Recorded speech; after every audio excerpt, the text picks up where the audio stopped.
أعوذ بالله من الشيطان الرجيم بسم الله الرحمن الرحيم يا أيها الذين آمنوا كتب عليكم الصيام كما كتب على الذين من قبلكم لعلكم تتقون صدق الله العظيم رسول برکت کے لیے درود شریف پڑھیے اللهم صل على سيدنا وشفيعنا وحبيبنا ومولانا محمد وآله وأصحابه وبارك صلى الله تعالى عليه وسلم. آیت نمبر 181 بلکہ 182 182 تک کا درس ہو چکا ہے.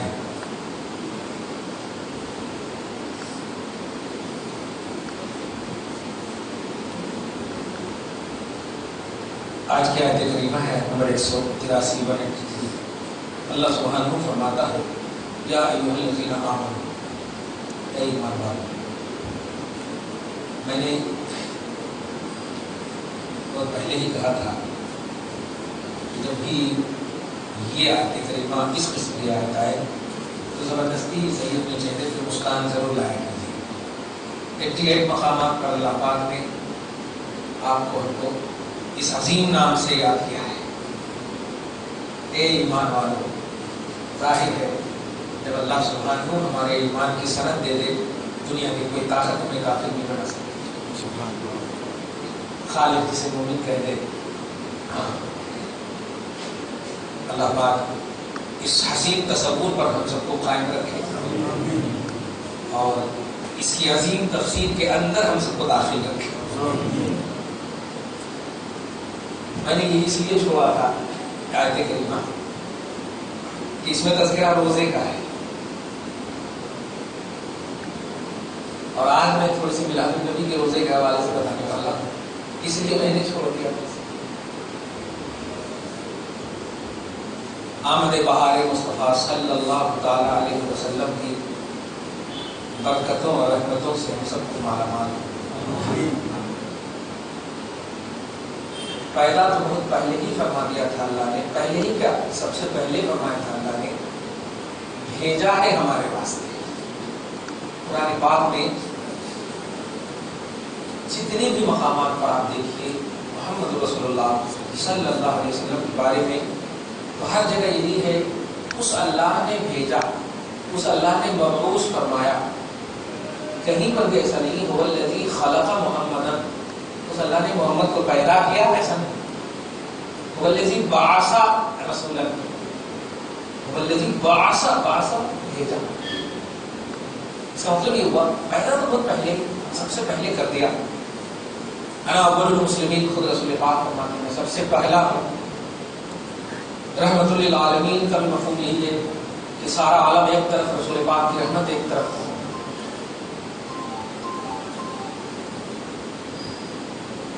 تو آنے والا جو خصوصی دن ہے اپنے ایمان کی زندگی کے ساتھ، یہ میں اس لیے جملہ بول رہا ہوں، ایمان زندہ رہا نا تو عمل بھی زندہ رہتا ہے. عمل زندہ رہ کے کیا فائدہ کہ ایمان ہی نہ ہو زندہ. اس لیے یہ بات لگتی تو سننے میں تھوڑی سی اچھی ہے، لیکن ایمان کی دنیا میں بڑی اہمیت کی حامل ہے یہ بات. یہ حیات النبی کے حوالے سے بڑے عقیدے ہمارے کمزور ہوتے چلے جا رہے ہیں. نبی کے زندہ ہونے کی بات آپ ڈسکس کے اعتبار سے کیوں کرتے ہو؟ نبی آپ کا ایمان ہے، تو ایمان کو آپ زندہ نہیں دیکھنا چاہتے؟ مومن زندہ رہ ہی نہیں سکتا. ایک دم چھوٹی سی مثال علمی دیتا ہوں، فاعل زندہ رہ ہی نہیں سکتا. نہیں، فاعل کا فعل زندہ رہے گا اسی وقت جب تک فاعل زندہ ہو. ایک دم آسان بات ہے. مومن کا ایمان زندہ رہے گا تو مومن زندہ رہے گا. ایمان اور مومن میں کتنا بڑا تعلق ہے، آپ اس کو سمجھ سکتے. ایمان ہے نبی لا الہ الا اللہ محمد رسول اللہ. تو اس موقع سے جو جملہ ایڈ کرتے ہیں لوگ، ارے 12 کو وفات بھی پائے نا، 6 بار بول تو 12 وفات نہیں بولنا، یہ جملہ نہیں بولنا. اگر بول دیا تو اللہ معاف کرے. 12 وفات نہیں بولنا، چونکہ ہر مخلوق کو موت آنی ہے، یہ عقیدہ ہے. لیکن اللہ پاک کچھ ایسی مخلوق ہے کہ موت کے بعد پھر حیات عطا کرتا ہے، جیسے شہداء. آپ سمجھ چکے. اللہ پاک نے فرمایا انہیں مردہ مت کہو، وہ زندہ ہیں. تو رسول اعظم صلی اللہ علیہ وسلم تو سب میں اعلیٰ اور افضل ہیں. اگر ان کو موت آئی تو ان کو کیسی زندگی نہیں ملے؟ اگر ان کو زندگی نہیں ملے تو پھر کلمہ غلط ہو جائے. لا الہ الا اللہ محمد رسول اللہ کا معنی ہے اللہ کے سوا کوئی معبود نہیں، محمد اللہ کے رسول ہے. محمد اللہ کے رسول تھے نہیں ہے، تب محمد اللہ کے رسول ہیں، اور ہے اسی کو بولا جاتا ہے جو زندہ ہو. جیسے آپ کے دادا، ہمارے دادا انتقال کر گئے تو کیا بولیں گے؟ دادا تھے، دادا ہیں نہیں بولیں گے.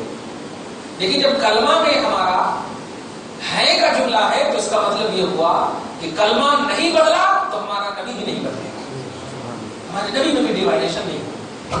یہ عقیدے کی بات ہے، اس میں پریشان نہیں ہونا چاہیے. اس لیے کہ ایسا نہیں کہ ہمارا نبی الگ ہے، آپ کا نبی الگ ہے. ہر ایک کا نبی ایک ہے، ایمان ہر ایک کا ایک ہے، کلمہ طیبہ ایک ہے، لا الہ الا اللہ محمد رسول اللہ. اس لیے آپ کو نبی کو زندہ اس لیے بھی ماننا ہے کہ وہ کنٹینیوٹی کے ساتھ، یعنی مرے ہی نہیں، انتقال نہیں کرے، وفات نہیں پایا، ایسا نہیں. نبی کو بھی اس لیے موت آئی کہ مخلوق ہے، لیکن موت آنے کے بعد زندگی اللہ عطا کرتا. یہ حیات شہداء میں ہم نے دیکھ لیا، شہیدوں میں دیکھ لیا. تو نبی تو سب سے اعلیٰ ہے، شہیدوں سے بھی اعلیٰ، صدیقوں سے اعلیٰ، نبیوں سے اعلیٰ ہے، رسولوں سے اعلیٰ. تو سب میں جو اعلیٰ ہوں گے ان کی حیات تو اور بھی اعلیٰ ہوگی. اس لیے اس کو دھیان میں رکھیے گا. رسول اعظم صلی اللہ علیہ وسلم سے پوچھا گیا میلاد النبی اس لیے نہیں منائیے کہ دوسروں کو تکلیف ہو، میلاد النبی اس لیے منائیے کہ آپ کا ایمان زندہ رہے. میلاد النبی کا معنی ہوتا ہے نبی کی پیدائش. اس لیے منائیے کہ آپ کا نبی، آپ کا ایمان زندہ رہے. یہ ٹارگیٹ. کچھ لوگ یہ بھی پہلے لاتے ہیں نماز پڑھی، حج کی، زکات کی. ان چیزوں سے کوئی نہیں روکتا، اس کو دھیان رکھیں، کوئی نہیں روکتا. کیا کسی نے کہا ہے کہ نماز مت پڑھو میلاد النبی کرو؟ ایسا نہیں. لیکن ایمان کا تقدم ضروری ہے، ایمان کا فصل ہونا ضروری ہے. اور ایمان ہے نبی، اس کے بعد ہے عمل. ان الذین آمنوا پہلے ہے وعملوا الصالحات، پھر اس کے بعد عمل صالح. تو عمل صالح ایمان کے بعد بنتا ہے. ایمان ہے جب نبی، تو نبی کو اس بنیاد پر میلاد کے اعتبار سے یاد کرو کہ آپ کا ایمان زندہ رہے اور عمل صالح بنے. تو عمل کے صالحیت کے لیے میلاد النبی کیجیے، عمل کی صالحیت کے لیے، عمل صالح بنے اس لیے میلاد النبی. اب اس آیت کریمہ کو جو میں نہیں چھوڑا تھا اس کی وجہ سے ہوئی. اے ایمان والو، تم پر روزہ فرض کیا گیا جیسا کہ تمہارے اگلوں پر بھی روزہ فرض کیا گیا، پچھلے پہ تم سے جو پہلے گزرے. لعلکم تتقون، امید یہ رکھنا کہ تم متقی بنو، پرہیزگار بنو. اس کا مطلب یہ ہوا فلسفہ روزہ تقویٰ.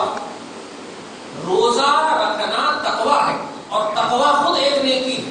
اس کا مطلب یہ ہوا کہ روزہ جو عمل ہے یہ بھی ایک نیکی، اور اس نیکی سے جو حاصل ہونے والی چیز ہے وہ بھی ایک عمل ہی ہے جو تقویٰ. آپ متقی بننا، اس کا مطلب روزے کا فائدہ آپ ہی کو ملنا، عمل کا فائدہ آپ ہی کو ملنا. نماز اللہ پاک فرماتا ہے پارہ نمبر 1 میں یا ایھا الناس اتقوا ربکم الذی یا ایھا الناس اعبدوا ربکم الذی خلقکم والذین من قبلکم لعلکم تتقون. اے لوگو، عبادت کرو اللہ کی، عبادت کرو اللہ کی. اس نے تمہیں پیدا کیا، تمہارے باپ داداؤں کو پیدا کیا. امید یہ رکھنا کہ تقویٰ آئے. تو دیکھیے اب عبادت میں بھی، نماز میں بھی، ان چیزوں میں بھی تقویٰ کی امید، روزے میں بھی تقویٰ کی امید. تو جتنی بھی عبادتیں ہیں، ان عبادتوں کا فائدہ خدا کو نہیں آپ کو ہے. اے نماز پڑھنے والوں، اے روزہ رکھنے والوں، اے عبادت کرنے والوں، امید یہ رکھنا کہ تمہارے اندر تقویٰ ہے.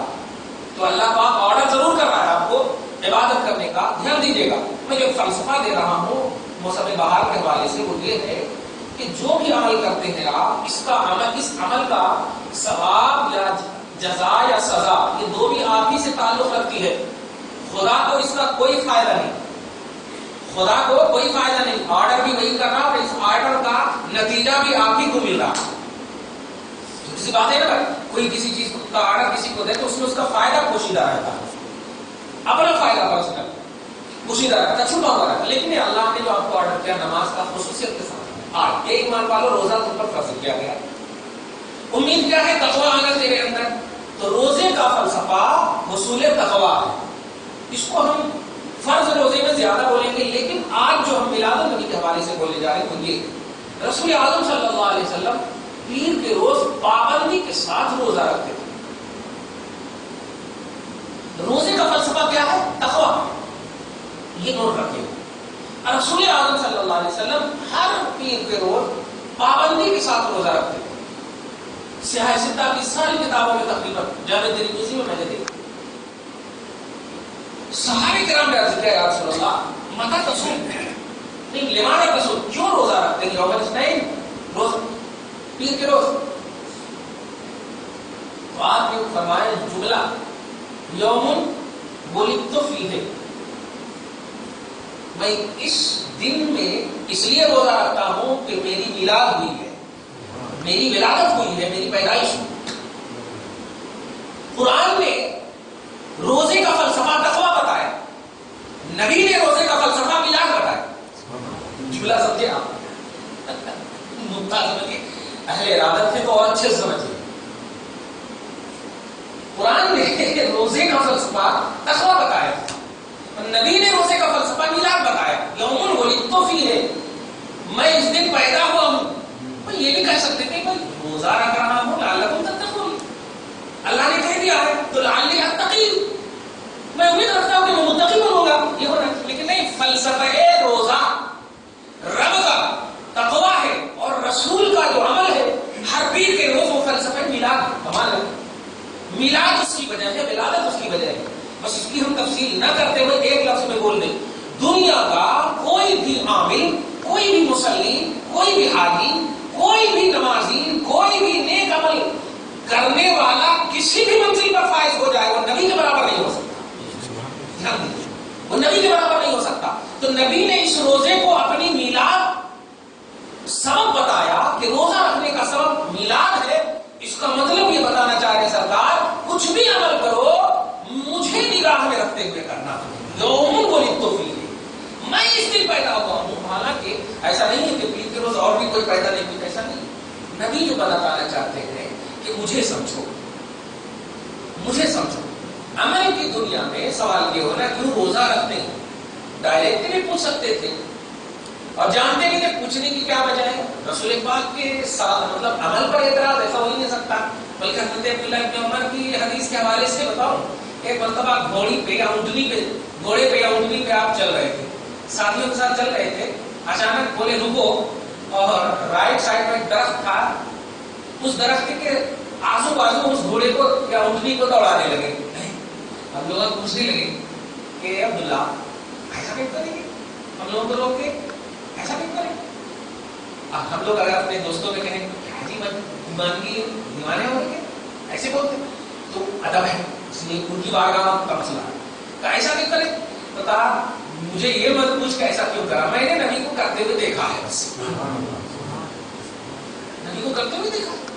تو یا رسول اللہ صحابہ جب روزہ رکھ رہے ہیں تو دیکھی ہوئی بات پر عمل کرتے تھے، لیکن یہاں پوچھ رہے ہیں اور آپ نے یہ بھی نہیں کہا کہ تم اور باتیں تو دیکھ کر کرتے ہو، لیکن یہاں آپ نے جواب دیا اور جواب بھی میلاد کا جواب دیا. اس سے اہمیت معلوم ہوتی ہے میلاد کی کہ رسول اعظم صلی اللہ علیہ وسلم پاسٹ پریزنٹ فیوچر سب کو جانتے ہیں اللہ کی عطا سے کہ ایسے زمانے آنے والے ہیں کہ کچھ لوگ میلاد پر اعتراض کریں گے، لہٰذا میں عبادت کو فلسفہ میلاد بنا دیتا ہوں. دیکھا میلاد کا فلسفہ بنا دیتا ہوں، یہ اصل وجہ ہے. اس لیے میں نے یہ آیت کو چھوڑا تھا کہ آپ جو روزہ رکھتے ہیں تو اس روزے کو رسول اعظم صلی اللہ علیہ وسلم کی ذات پاک سے، ولادت پاک سے، میلاد پاک سے بڑی اہمیت حاصل ہے.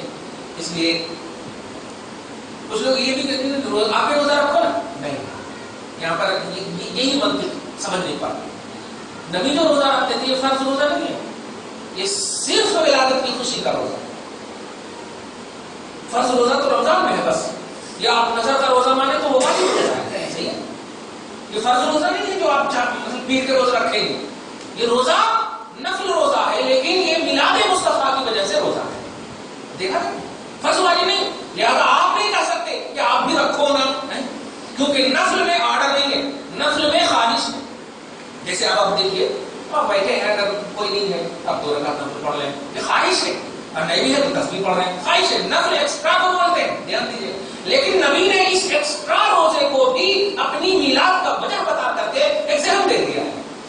یہی ہے مقام امتحان، یہیں پر آزمائش ہوتی ہے اور یہیں پر چپ کر جاتی ہے خلق۔ اب آپ کو بولتے ہوں گے رسول اللہ میلاد منائے، تو آپ بولتے ہوں گے میلاد منائے روزہ رکھ کر کے، تو پھٹ سے بول دیتے آپ کو آپ بھی روزہ رکھو نا، یہ جشن کا ایک مناتے ہیں، یہیں پر وہ چپ کر جاتے ہیں۔ آپ روک نہیں سکتے جشن منانے سے، دھیان دیجیے، جشن منانے سے روک نہیں سکتے، ہاں کسی نفل عمل کا آرڈر نہیں کر سکتے۔ اسی لیے بہت سارے لوگ روزہ نہیں رکھتے، میلاد النبی ہے تو آپ جس دن نبی پیدا ہوئے اس دن روزہ رکھتے ہیں۔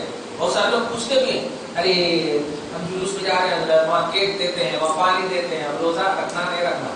بہت سارے لوگ نہیں رکھتے، تو کہتے بھائی نہیں رکھنا ہے تو بس رکھو، رکھنا ہے تو رکھو، تو بھی کیونکہ نفل میں یہی حکم ہے، اختیار اس کو چوائس کرے گا، جو چاہے کر سکتے ہیں۔ تو دیکھیے آپ رسول پاک نے رب کا ایک ذہن دے دیا تو امتی تیرے لیے نفل ہے، تیرا ذہن ہو سکتا ہے، علماء بتائیں گے، مفتیاں بتائیں گے، رکھے تو بھی ٹھیک ہے، نہیں تو بھی رکھے ٹھیک ہے، میں رکھ لیتا ہوں، اور اس رکھنے کا مجھے تو ملنے والا کچھ ہے نہیں، میں تو خدا کا محبوب ہوں، میری محبوبیت ہی اب کافی ہے میری ذات کے لیے، میں جو عمل کر رہا ہوں تیرے لیے عمل کر رہا ہوں۔ یہ تو نبی جو روزہ رکھے، حج کرے، زکات دے، وہ اپنے واسطے نہیں، ہمارے واسطے، بلکہ تفسیر نور البیان میں، المعانی میں سورہ نساء وغیرہ کی آیت سے آیت ہے، بہت مشہور ہے، اس کو سنے بھی ہوں گے بہت سارے مطلب۔ رسول اعظم صلی اللہ علیہ وسلم کے پاس اس کی جبریل ہے، پوچھتے ہیں نبی اے جبریل تیری عمر کتنی ہے؟ مشہور ہے یہ روایت، سنے گی ہے نا، ہاں بڑی مشہور روایت ہے، تیری عمر کتنی ہے؟ میں نے کہا یہ تو نہیں معلوم، لیکن آسمان میں چوتھے حجاب میں ایک ستارہ 70,000 سال کے بعد نکلتا، میں نے 72,000 دفعہ دیکھا ہے، کیلکولیٹر ہے، 70,000 سال بعد ایک ٹائم نکلتا، اینو 72,000 ٹائم دیکھے ہم۔ تو یہ سوچے کہ نبی کے سامنے میں اپنی لمبی عمر بیان کر رہا ہوں، خوش ہو کر کے سیریس لگائیں گے، آقا کہتے ہیں وہ ستارہ میں ہی ہوں جس کو تم دیکھتے ہو۔ وعزت جلالی وعزت ربی، میرے رب العزت کی عزت کی قسم، جلال کی قسم، انا ذالک الکوکب، وہ ستارہ میں ہی ہوں۔ اب حضرت جبرائیل ایسے کر رہے ہیں اپنی شان کے مطابق، توجہ دیجیے گا، بارگاہ رسالت ہے تو پوچھ پڑے گا رسول اللہ یہ 70,000 سال اور دوسرے 70,000 سال کے درمیان کیا کرتے کیا؟ یہ اتنے ٹائم کے بعد ایک نکلتے تھے، آپ کی زبان میں سمجھا رہے ہیں۔ تو آقا فرماتے ہیں میں اتنے ٹائم کے درمیان سجدے میں رہتا تھا، جب سر اٹھاتا تھا تو تم دیکھ لیتے تھے۔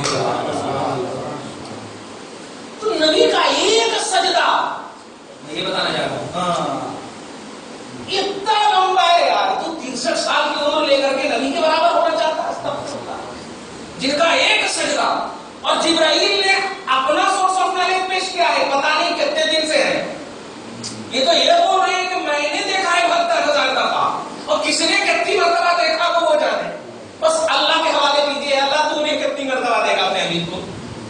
کہنا یہ ہے کہ نبی جو عمل کرتے ہیں وہ امتی کے لیے کرتے ہیں، ہمارے لیے کرتے ہیں، اپنے لیے نہیں کرتے۔ تو نبی جو میلاد کی ولادت کے پس منظر میں توجہ دے، ہر پیر کو روزہ رکھ رہے ہیں، یہ اس لیے نہیں کہ ان کا کچھ پرسنل فائدہ ہے، وہ ہمارے لیے رکھ رہے ہیں، وہ ہمارے لیے رکھ رہے ہیں۔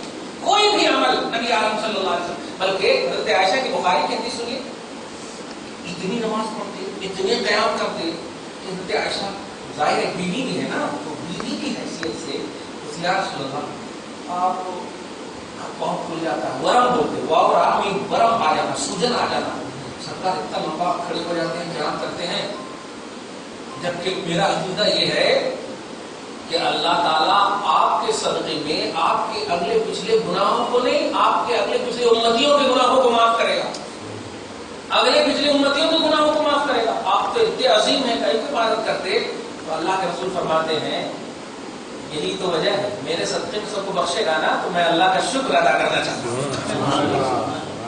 شکر ادا کرنا چاہتا ہوں کہ نہیں امتیوں کے لیے کرتے ہیں۔ میں تو غصے میں اور بڑی محبت سے ان حضرات کو کہتا ہوں کہ تم امتی میں ہو یا نہیں جو نبی کی میلاد پر اعتراض کرتے، افسوس کے ساتھ کہنا پڑتا ہے کہ جو نبی میری پیدائش سے پہلے ہی مجھ کو یاد کیا، آج نہ ہم پیدا ہوئے اور جب نبی پیدا ہو رہے ہیں تو ہمیں امتی کہہ کے پکار رہے ہیں، امتی تھے کہ نہیں؟ اے اللہ میری امت کو بخش دے، کہا ہے مصطفیٰ نے، اے اللہ میری امت کو بخش دے، اور امت میں ہم تھے تو ہم فیوچر میں آنے والے پرزینٹ مصطفیٰ ہمیں یاد کر رہے ہیں، آج پرزینٹ ہو کر کے تو افسوس کے ساتھ کہنا پڑتا ہے کہ ان پر اعتراض کر رہے ہیں جنہوں نے ہمیں بخشش کے اعتبار سے بخشش کی راہ میں لا کر کھڑا کیا، جنت میں داخل ہونے کے لیے دعا کی، اور ہم پیدا نہیں ہوئے تھے تو ہمیں یاد کیا، کبھی تو پیدا ہو گئے اور تم بھول گئے ہو۔ استغفر اللہ۔ ہاں ایک بات جو ہمیشہ اہل سنت کے عالم کہتے ہیں وہ یہ ہے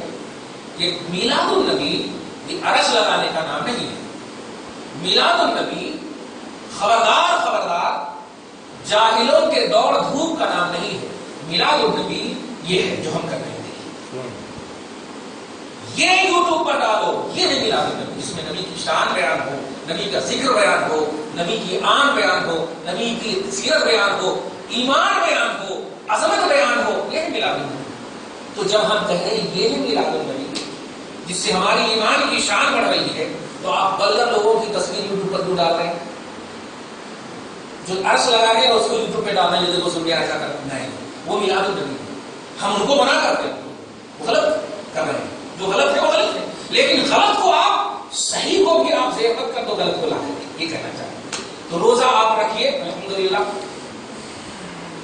اس خوشی میں آپ رکھیے کہ سرکار ہم تو اس لائق نہیں ہیں، آپ کا ایک روزہ ہماری بخشش کے لیے، کیا پوری امت کی بخشش کے لیے کافی ہے، ایک روزہ کافی ہے، سرکار آپ نے ہمارے ہی لیے رکھا ہے، بس ہم کوشش کر رہے ہیں رکھنے کی تاکہ ہم کچھ چہرہ دکھانے کے قابل بن سکے، آپ چہرہ دکھانے کے قابل بن سکے۔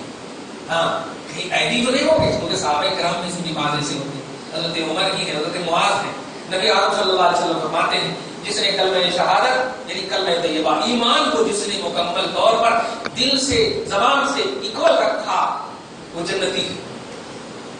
تو صحابہ عرض کرتے تھے افلا ابشرہم یا رسول اللہ، کیا میں اس چیز کی خوشخبری دوسروں تک نہ پہنچا دوں، اس چیز کی خوشخبری دوسروں تک نہ پہنچا دو؟ تو آقا کہتے تھے اذا یتکلوا خذهم یعملون، نہیں اگر پہنچا دیے تو آئیڈی ہو کر بیٹھ جاتے ہیں، چھوڑ دو ان کو عمل کرتے ہوئے، یہ تصور ہے ہمارا۔ نبی نے یہ نہیں کہا کہ بشارت پہنچانا غلط ہے، بشارت اپنی جگہ پر صحیح ہے، لیکن میری امت نااہل نہ ہو، کاہل نہ ہو، سستی نہ بن جائے۔ تو ہم سب جو عمل کرتے ہیں اس لیے نہیں کرتے کہ یہ عمل ہمیں نجات دے گا، ہماری نجات کا ذریعہ محمد صلی اللہ علیہ وسلم آپ کا عمل ہے، ہم جو کرتے ہیں یہ صرف اس لیے کہ میرے آقا نے یہی کہا ہے کہ میری امت کو چھوڑ دو تاکہ وہ عمل کرے، میری امت کو چھوڑ دو۔ بخشش کے لیے تو آقا نے کہہ دیا جس نے کلمہ شہادت دل سے منہ سے اکبل انداز میں پڑھا وہ جنتی ہے، میرے آقا نے کہہ دیا۔ تو ہم آپ جو کرتے ہیں الحمدللہ یہ اپنے ایمان کی زندگی کے لیے کرتے ہیں، مصطفیٰ کا برم رکھنے کے لیے کرتے ہیں، کہ ایسا نہ ہو کہ ہمیں کاہلوں میں داخل ہو کر دیں۔ کہنا یہ ہے کہ روزہ رکھتے ہیں الحمدللہ، یہ روزہ نفل ہے، رکھیے ضرور رکھیے، یہ آرڈر نہیں ہے، یہ محبت کا تقاضا ہے، آپ رکھیے، اور جب افطاری کیجیے تو الحمدللہ وہی دعا کیجیے کہ اللہ پاک ہم تیرے حبیب صلی اللہ علیہ وسلم کی میلاد پاک کی اس مناسبت سے رکھے ہیں کہ نبی نے بھی رکھا ہے، سرکار صلی اللہ علیہ وسلم کی آمد بہار ولادت پاک کی سنت پاک یہی ہے کہ روزہ رکھیں، یہ اللہ اس روزے کو اس لیے قبول کر لیں۔ دنیا میں کوئی بھی ایسی چیز ہے ہی نہیں۔ علامہ شیخ عبدالحق محدث دہلوی، یہ آج کے نظامیہ بریلی کا فتویٰ نہیں، توجہ دینا، عبدالحق محدث دہلوی جو انڈیا میں سب سے پہلے حدیث لائے، انڈیا کی بات کریں، انڈیا میں سب سے پہلے حدیث پھیلائے انہوں، حدیث بیسٹ محدث عبدالحق محدث دہلوی فرماتے اپنی کتاب اخبار الاخیار میں کہ اللہ میرے پاس کوئی عمل ایسا نہیں جو تیری بارگاہ میں مقبول گارنٹیڈ انداز میں ہو سکے، میلاد میں تیرے نبی پر درود سلام اور ذکر کرتا ہوں، یہ عمل سے زیادہ میرے پاس کوئی سیکورٹی اور کوئی ضمانت اور شیورٹی پاک میں سلام، ذکر مصطفیٰ، یہ سب گارنٹیڈ عمل ہوتا ہے. تو اس مناسبت سے آپ روزہ رکھتے ہیں. روزہ اللہ کے واسطے آپ کو رکھنا ہے، لیکن دعا میں یہی آپ کو کرنا ہے، پروردگار آمد بہار مصطفیٰ صلی اللہ علیہ وسلم کے صدق طفیل میں مولا ہم سب کی اس روزے